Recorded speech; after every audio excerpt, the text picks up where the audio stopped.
Big breaking, সব অভিমান দূরে ঠেলে আবারও জাতীয় দলে ফিরছেন তামিম।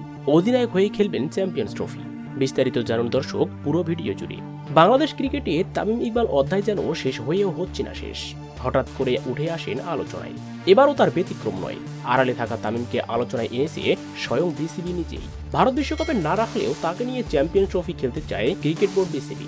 আগামী বছর পাকিস্তানে বসবে মিনি বিশ্বকাপ খ্যাত চ্যাম্পিয়ন্স ট্রফির আসর। আগে থেকে গুঞ্জন ছিল সেই আসর দিয়েই আবারও ক্রিকেটে ফিরবেন তামিম।